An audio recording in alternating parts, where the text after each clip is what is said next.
So I started the stream. Okay. Where does it back up?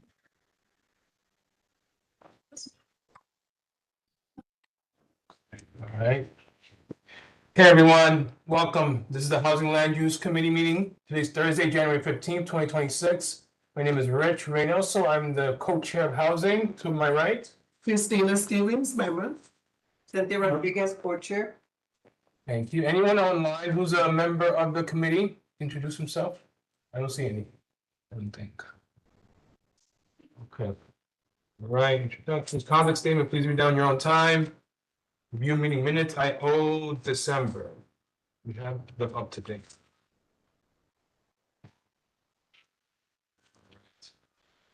So next up, we have the 1750 public hearing notice. Let me get that up.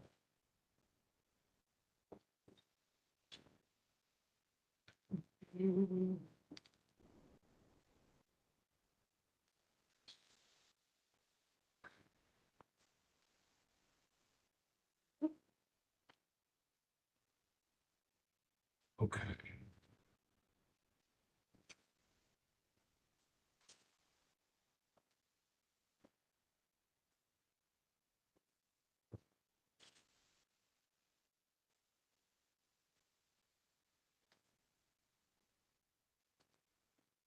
Do we have a copy of that on the agenda? I don't think No, I right? think we linked it, no. Okay. Okay. If I send it to you, Jeremy, could you post it? Can you share it right now? No, he's stepping out. Oh, he did? Okay, no, it's fine. Because I want to read this. Okay. Mm, It's this here. It's a public. I'm just, do we need our phone? No, Is it the same? you just need, Just one? you need this. Oh, Yeah. it gives me too many then. All right, thank you. Yeah. I think I'm just gonna read it.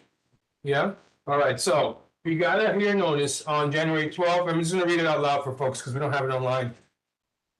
All right, the New York City Board of Standards and Appeals has scheduled a hybrid public hearing on the following application on January 26th or January 27th. An agenda listing the specific session, including date and time and calling details, will be posted as an announcement on the front page of the board's website the Friday before, so it hasn't been posted yet. The hybrid public hearing will be live streamed on the board's website and YouTube.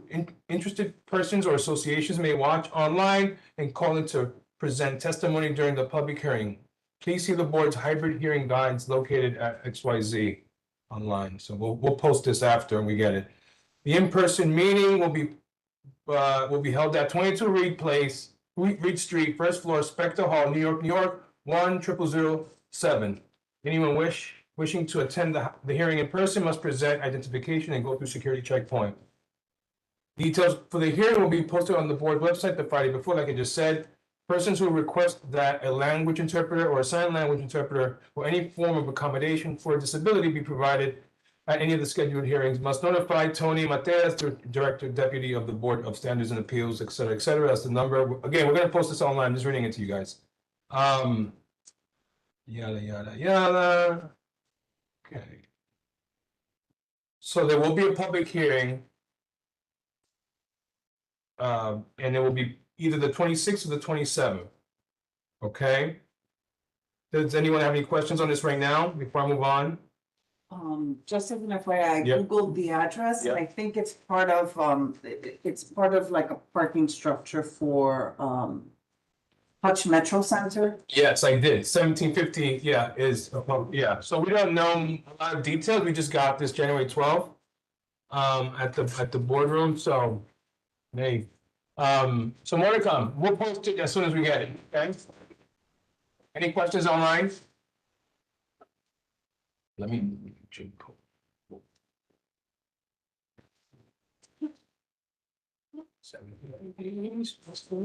Is it Eastchester?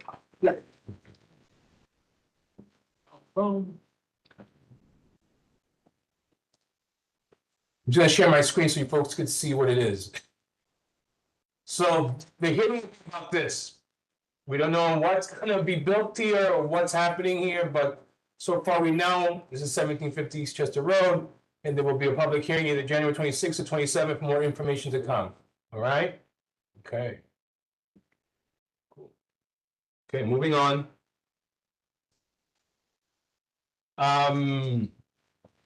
626 Pelham Parkway updates.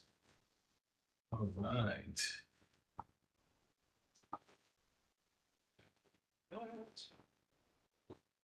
Hello, testing my Yes. mic. One, two, Yep. three. Can you hear me? Yeah, Kyle, it's your turn. Great, great. Thank you so much for your time and for accommodating BRC, allowing us to give you updates on the 626 Pelham Parkway South redevelopment project, which will also serve as a bit of a refresher for those who may not have been in the room the last time I visited and spoke about this project. I'm joined this evening by my colleague, BRC's Chief Real Estate Development Officer. As ever, I'm excited to when I'm in rooms with our chief. So we will be able to answer any questions you have at the end of this presentation. And my So- name is Nicole Claire. Hello, everybody. Good Nicole evening. Claire. So for having my us. apologies. Hi, Nicole. Oh, hi. Okay, so let me I believe I'm able to share my screen. Yes. Yes, you should be. Do you see the PowerPoint presentation? Yep. Okay, great. Just there we go. All right. So just a brief overview of the main points that I'd be hitting this evening. Just the project history, location, just an overview of what the project is, affordability and unit description. Why mini units? Because as I mentioned, the units would be small units, our neighbor-centric homes approach, and the anticipated timeline. So Kyle, if you can raise your volume or your voice just a bit. You're- sure. Sorry, let me. Audio options. Okay, I just optimized for my voice. Hopefully that helped. It's a little better. Okay, I'll project. Yeah, it's fine. Yep, go for it. I apologize. Yeah, no. So in late February 2025, BRC purchased the site from Apple Bank via our entity PPS HDFC. Since April of last year, we've sent outreach letters to the community board, the various elected officials. We've also engaged the new council member. We hosted tours of the nearby apartments at Landing Road for the assembly member and the community board members, the chair and the vice chair. BRC makes an initial presentation to the land use committee last year as well, and we have since joined the local business improvement district. In terms of our initial funding partners, we have the Corporation for Supportive Housing, a nonprofit finance fund, Trinity Wall Street, and Deutsche Bank America's Foundation Supportive Housing Acquisition and Rehabilitation Effort Program. We have an experienced design team of predominantly minority and women-owned business enterprises. So this is a snapshot. This is the current site, as you all are aware. So we have a little rendering on this slide here as well. So the demolition of the existing structure and construction of a new 9-story affordable housing building with 106 units. So 100% of these units will be affordable, as I mentioned, and they're affordable to individuals earning up to 60% area median income for supportive and low-income individuals.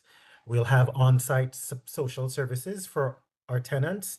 The front desk will be staffed 24/7.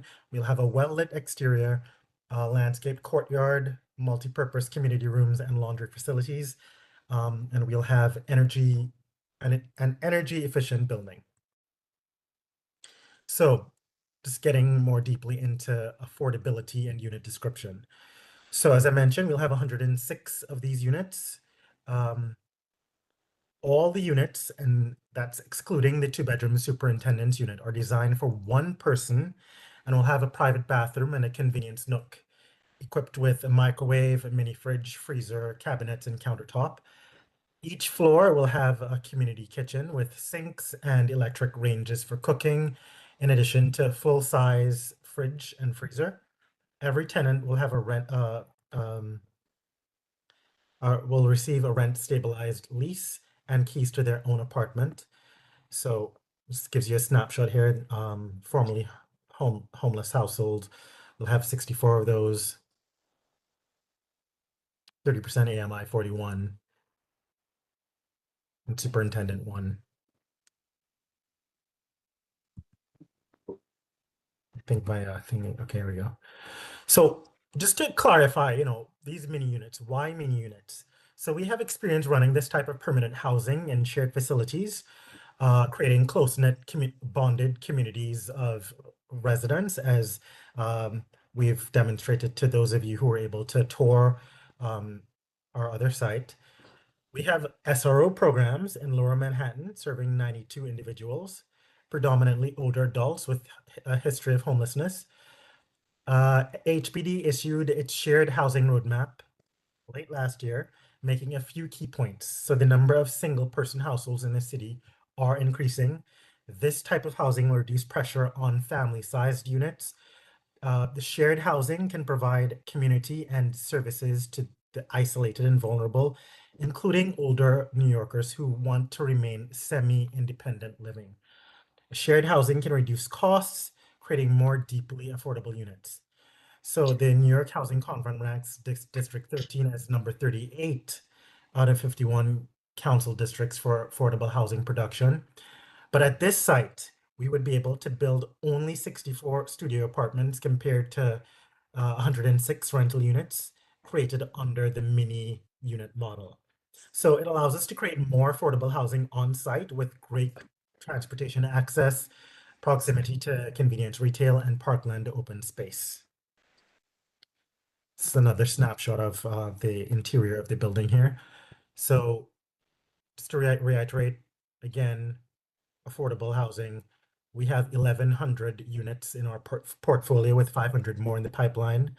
60% referrals through NYC's coordinated entry system, clients of New York City Department of Homeless Services, and a percentage may be clients of BRC single adult men's and women's shelters. 41 leased through NYC Housing Connect lottery system with set-asides for the community board, mobility and hearing visually impaired, and municipal employees. So on-site services are funded by NYC's 1515 program, and those include case management, wraparound support, 24/7 desk clerks. So this is the timeline here. So this month, filing at NYC Department of Buildings. Next month, city capital funding application through the borough president and New York City Council. And the fall of this year, funding applications to NYC HPD 9% LIHTCs and New York State HHAP. In September, we expect Department of Buildings approval. Fall 2027, construction closing. We'll start demolition and construction, and we expect the first tenants to move in fall 2029. And that's it. Thank you. That was really helpful. I'll open it up for questions here in the room first. If anyone has questions, just go ahead. Hi, Kyle. I do have a few questions. Is this a care level? Pardon me?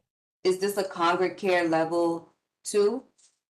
Dealing with like A populations, or is this going to be open to the people in the community? I'll jump in.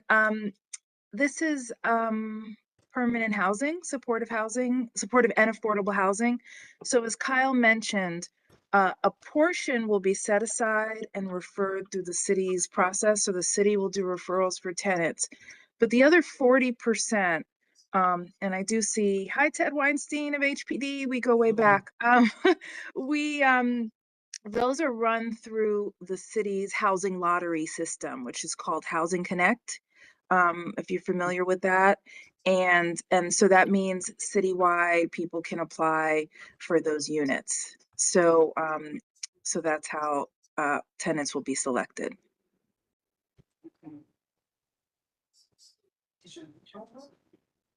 No, that's it. Okay. How is security gonna work? What kind of security are you gonna have? Just because right next door to where this building is, there's a supermarket, there's a bank, there's a lot of small businesses. So, Right. So we have 24/7 front desk workers, as Kyle mentions. They're well trained in, you know, de-escalation, and anything that may come up. Predominantly also they support the needs of the residents, right? They develop a relationship with the tenants, see them coming and going, see if they make any changes in their behavior. But we want to also some version of disavow of the idea that it's dangerous in that respect, right? Or that our tenants or clients might be dangerous. But we do have, that's what the point of supportive housing. We do have on-site staff in addition to those 24/7 desk clerk workers, case managers who work with them, who are just making sure everybody stays healthy and safe and living stably housed. Does that answer your question? And I will add, so the building, it will be closely monitored. You know, we have security cameras in the interior and the exterior. It's closely monitored. You know, we have 24/7 staff at the front desk who monitor comings and goings. So people will have to sign in if there are guests. You know, if you know, we have a good relationship with our tenants. You know, if we haven't seen a tenant in like 5 days, you know, we do checks. Hey, what's going on? You know, is everything okay? As Cynthia, you might have seen when you visited the apartments at Landing Road. So you know, people just can't come into the apartment. So to answer that question, we want our tenants to be safe, and we also want to demonstrate that we are also a part of the community. And you guys feel safe as well, knowing that we're taking care of the tenants and that, you know, we have security cameras all over the place, and, you know, we are putting systems in place to ensure that the tenants aren't at risk, and we're not putting our neighbors at risk either. Well, one other point I'll add to Kyle, part of, and he may have mentioned, or we can add this later, part of being also a good neighbor is the community, certainly the community board will have an open line of communication with us. When we talk about staff, that includes a housing director, so director of the housing program, who's in charge of also operations, any issues that come up, even if it's a matter of cleanliness issue or something like that. If you see something that happens or something that you might notice and you need to reach out to us, you'll certainly have Kyle's number to call him regularly. And we also communicate very well with the housing director to really just manage any issues that may come up, any concerns that may come up from the community members. thank you.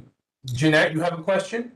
Yes, I'm speaking on behalf of just being part of the community where my family has for, you know, a long time, since the 80s. I know the area very well, and I know right around the corner there is a park. So let me back up. I'm new to the term supportive housing, but from what I understand, it's people in transition from different life situations. That's probably putting it nicely. So how can, and I don't know whose responsibility this would fall on, how can we prevent loitering in parks where children are at? And it's not only children, but it's a very highly utilized park right around the corner. Right. Well, let me clarify one thing when we talked about it. So what we're providing for them is permanent housing. So they will no longer be in transition. This is their apartments. This will be their forever home. We're working closely to keep them stably housed. I think the other thing, Kyle was able to mention when we talk about the amenities in the building itself, we have outdoor space in the building as well that people can use if they want to decompress, right? Landscaped, we design it with their, own, mental health in mind, really, if you think about that, as everyone would like to have, if you can get some open space in your own building, to have some benches and sit out and chairs, also internal lounges. So, we obviously will encourage folks to use the building. But they're also people and neighbors, and it will also be their neighborhood if they want to sit on a bench. We don't anticipate any bad behavior, if we want to put it that way. But that's effectively how it works. Yeah, and I want to clarify, these units will also be available to, New Yorkers applying through HPD's Housing Connect system, in addition to those who are referred through the city's coordinated entry system. But those who are referred are deemed able to live stably and independently. So these are not dangerous people. These are just everyday New Yorkers who may have been down on their luck and may have been unhoused for, a period of time. So we don't see our tenants as potentially dangerous to members of the community, certainly not children in parks. But, be that as it may, we certainly have staff there all the time. We have, at our other programs, we have staff doing perimeter checks to make sure everything's, on the up and up. So if there are any issues, again, we have staff there who, if people want to alert or staff member, hey, something disruptive is happening, you guys let them know. You contact me if you can't get a hold of anybody, and we'll respond in as prompt a manner as possible. But these are just everyday New Yorkers, and won't pose any risk to the wider community. Thank you. Anyone else inside have a question? Karen, I have a Patricia? few. Yeah, go ahead, Cynthia.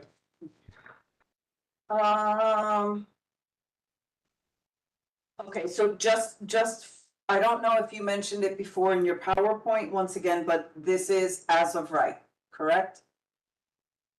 Correct. Okay, I just wanted to make sure that that's clear for everyone.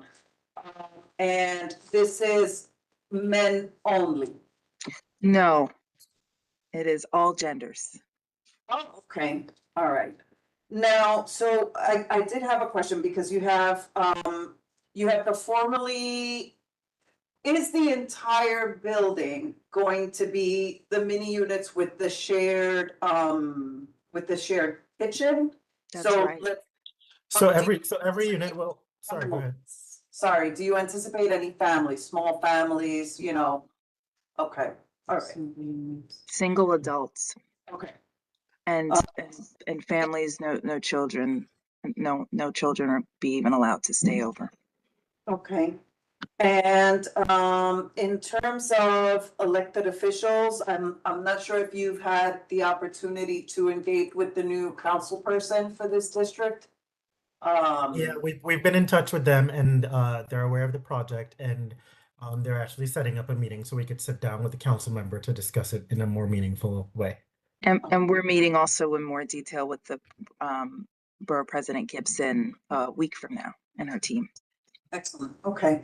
Two more things. I know that when Jeremy and I visited Landing Road, we visited one side of the structure of the buildings.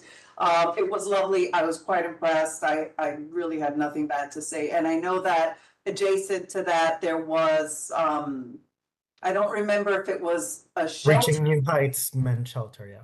Okay, and so just, for clarification, I did not see at the time of our visit any of the visuals that people are anticipating in terms of, what they think of when they hear men's shelter. I drive past it. Well, that's because, and this, the reason Kyle showed you the apartment side is that's what we're building. We're building apartments, right? With, so that, you know, that building is special in a way, but that's not what this is.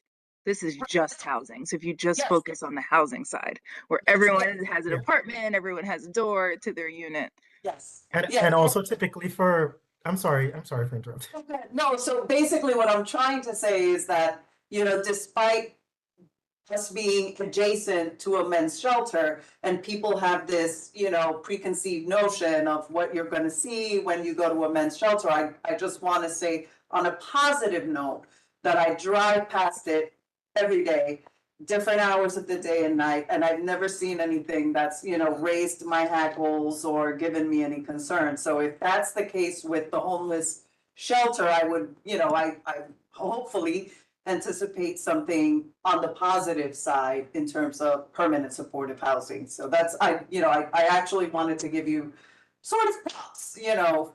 Yes, we appreciate that. We really do. And the other suggestion we could make, Kyle, if we wanted to suggest it, you know, we heard directly from our president, is we can tour some of our facilities in Lower Manhattan. You know, we kind of brought you, you know, a place that was a little closer, but the building that we have, or some of the buildings we have in Lower Manhattan, are in some ways a little bit more comparable to what we're planning here. Slightly smaller in a lot of ways, but that sense that they are smaller units.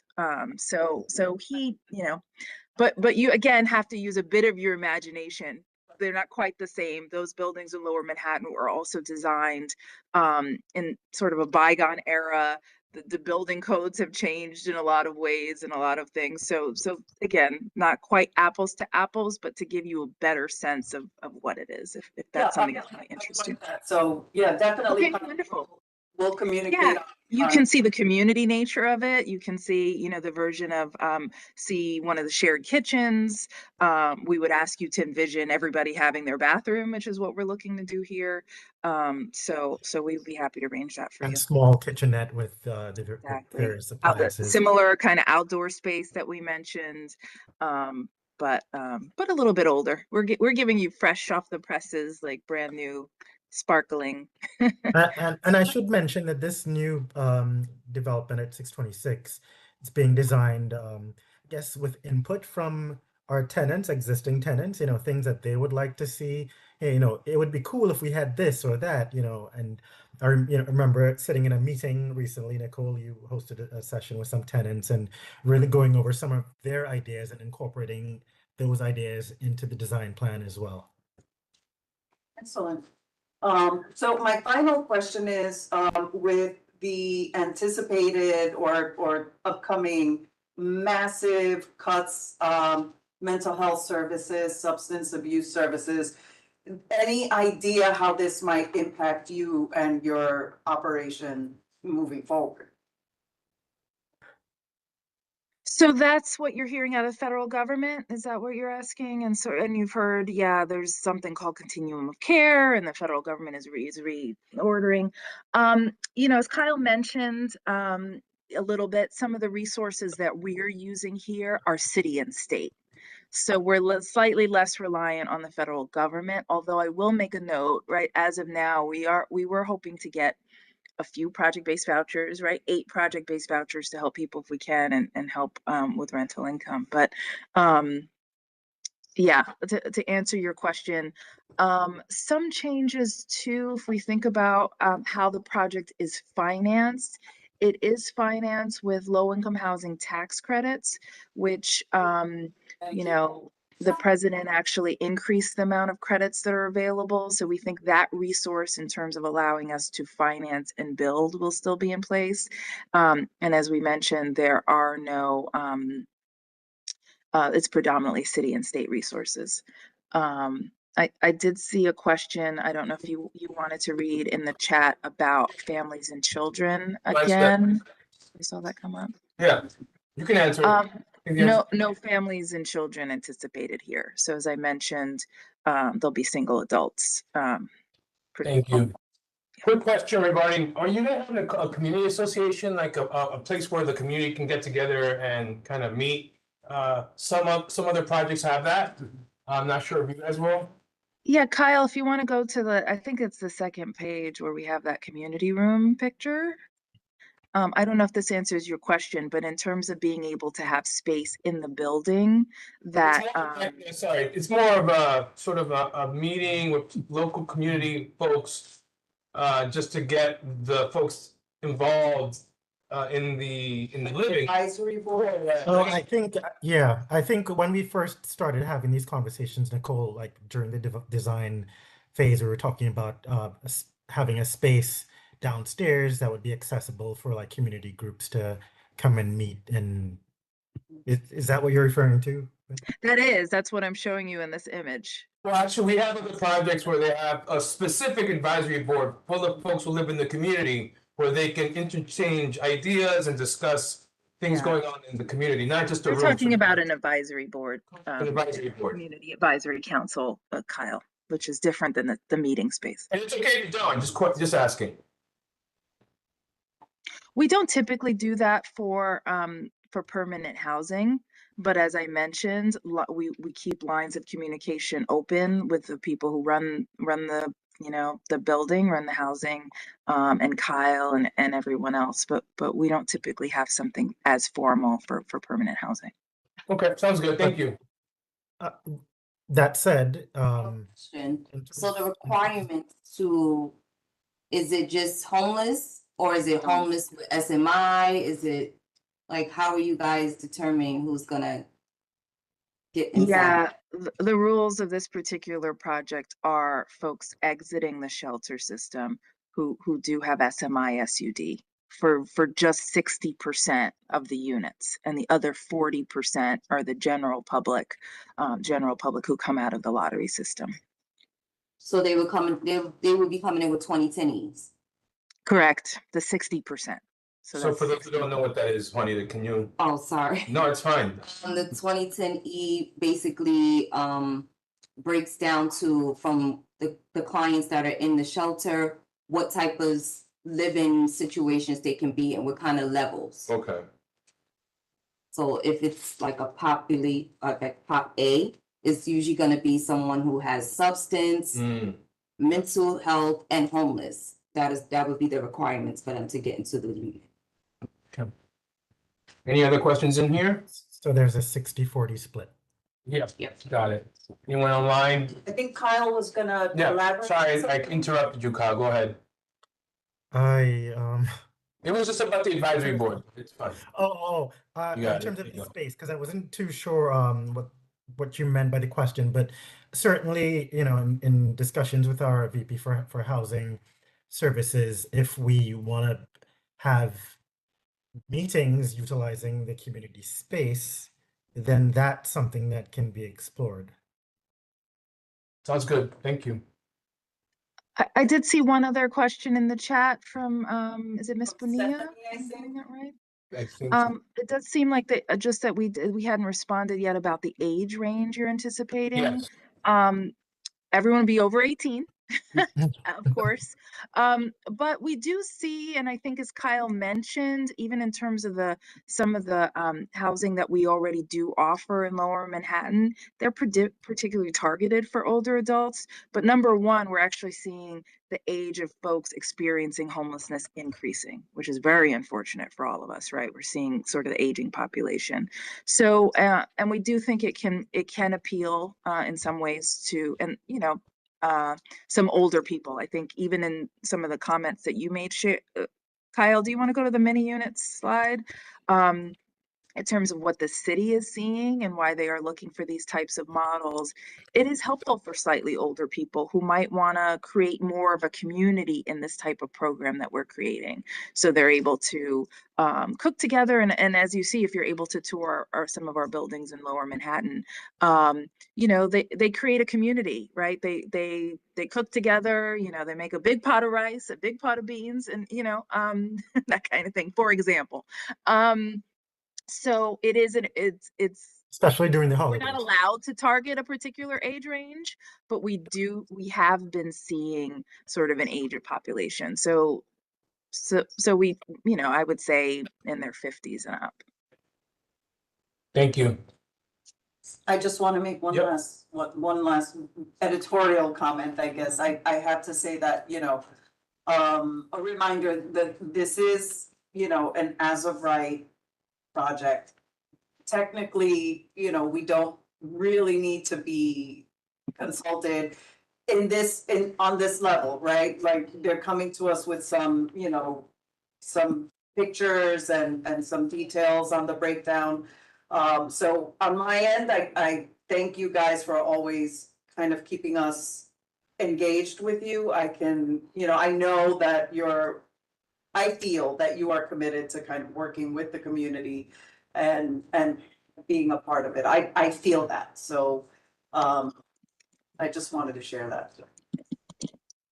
Thank you so much. It's a matter of a BRC policy. We have something called our good neighbor policy.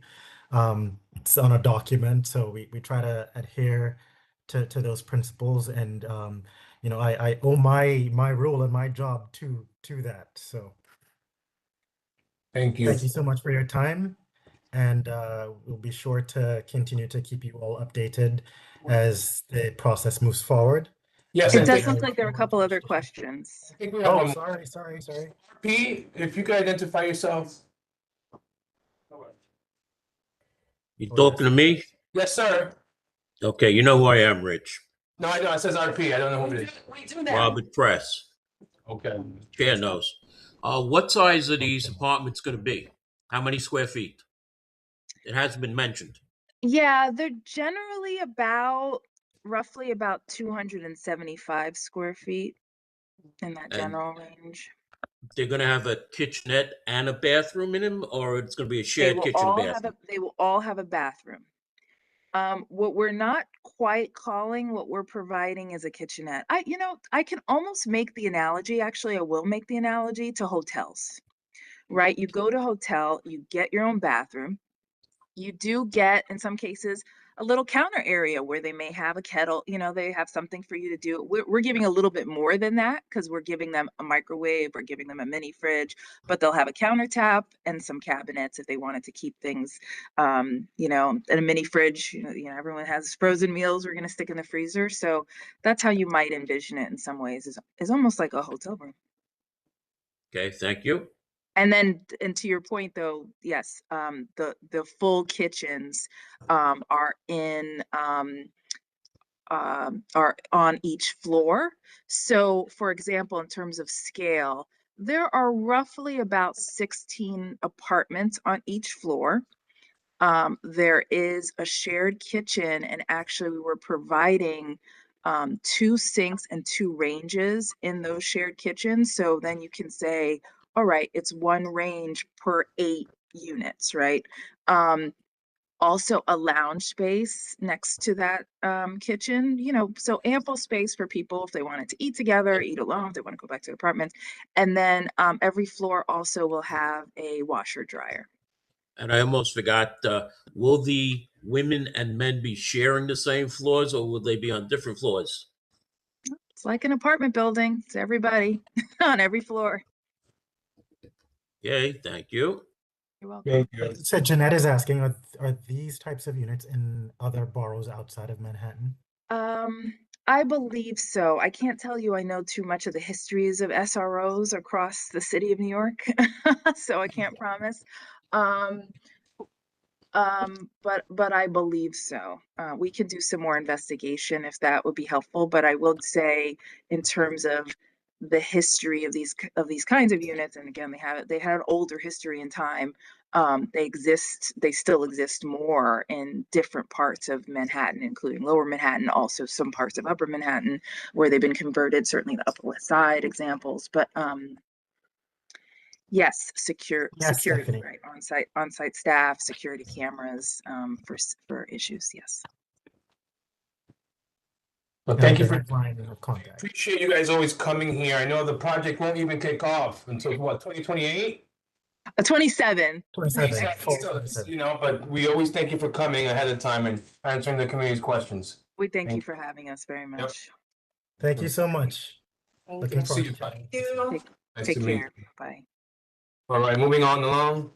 We have the draft 2910 Wallace Avenue support letter. Let me try to pop that up so folks can read it.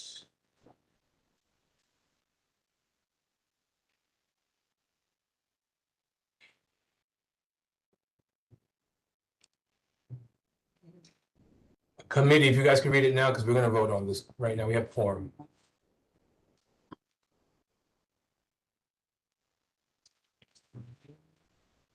Now read it out loud. Okay. So, this is a request for assistance with substandard housing conditions for residents of 2910 Wallace Avenue.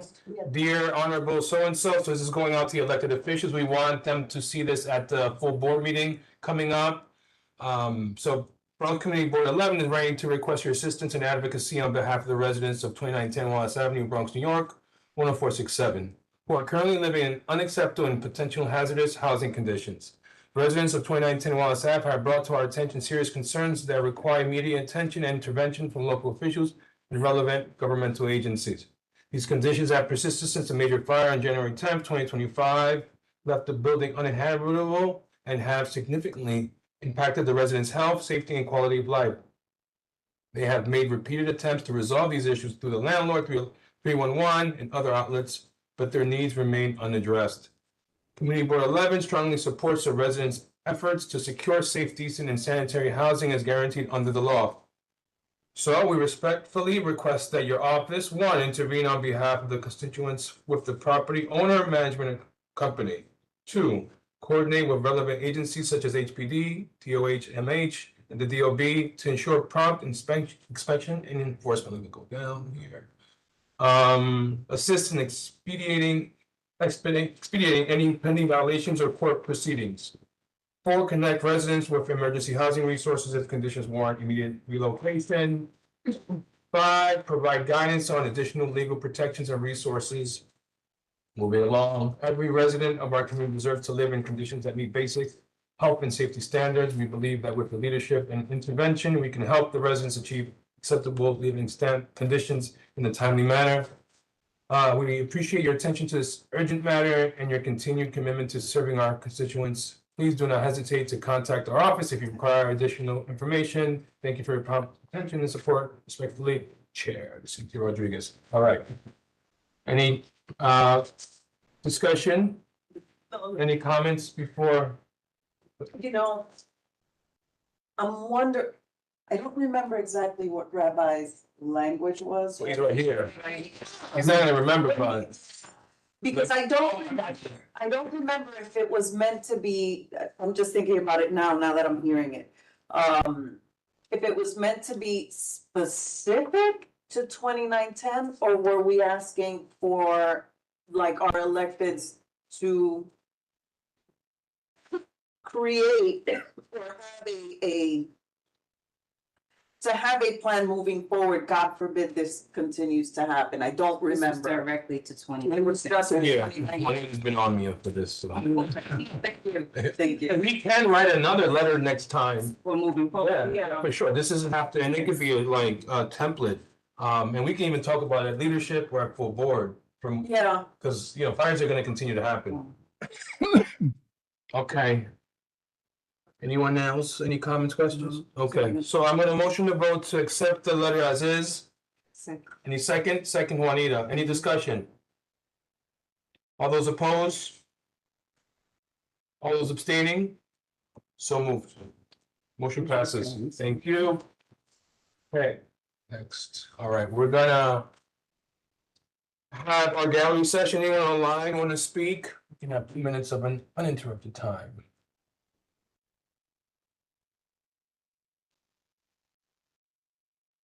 Yeah, I know. Thanks, Alex. We're moving as fast as I can.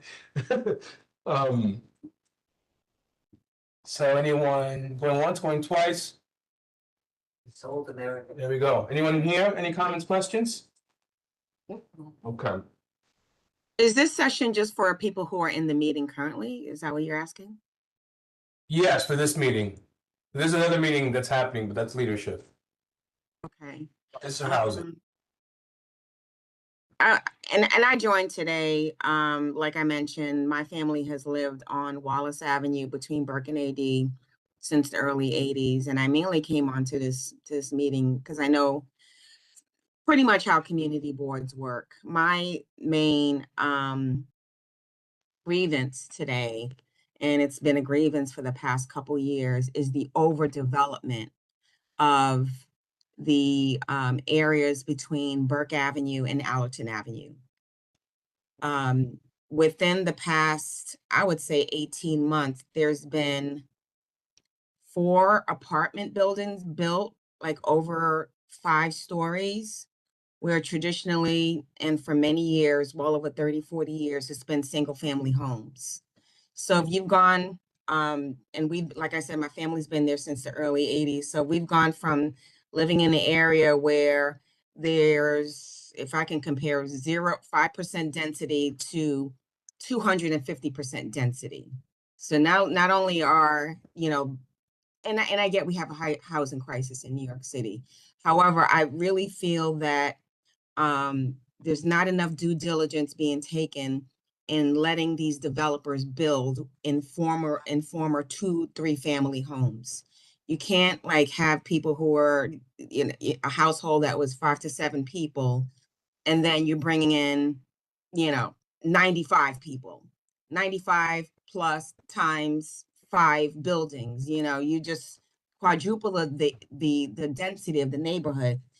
And we all know it's going to totally transform the neighborhood in terms of resources, parking, which is already tight. It's just a bad, look overall. And I don't know what role, and I think, housing and land use, you guys have some say into, a lot of the applications that come through, hey, we're building a building, but some consideration needs to be taken with the sustainability. And I think that's the best word, the sustainability of that neighborhood.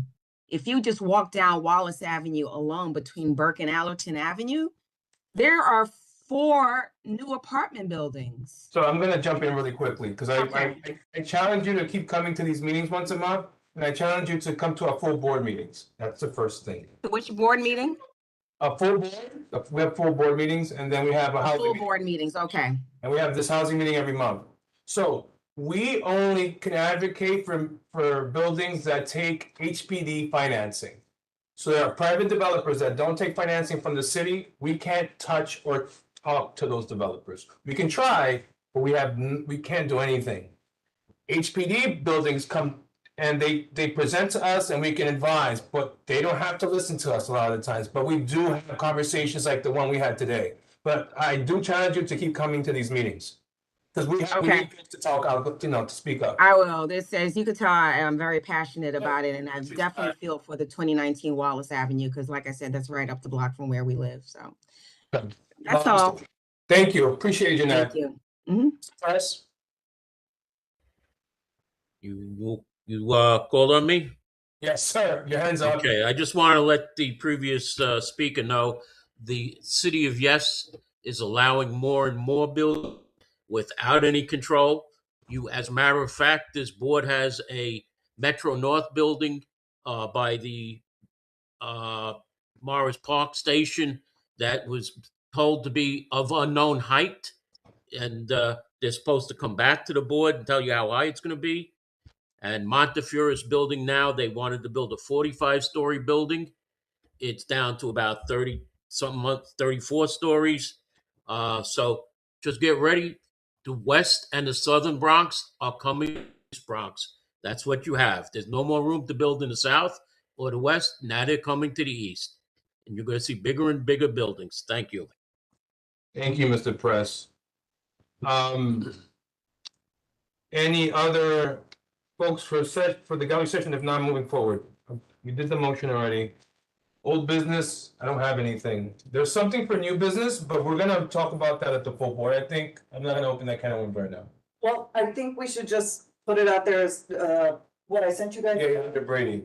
There's, permits have been filed, 800 Brady, there's a building coming, how many units? I think it's 86 units. I posted it on our Facebook page, and I believe is that another as of right? don't No, I remember. think that's HPD. Is that my line? Maybe. It's, 800 Brady by, I think it's close to Brady Court.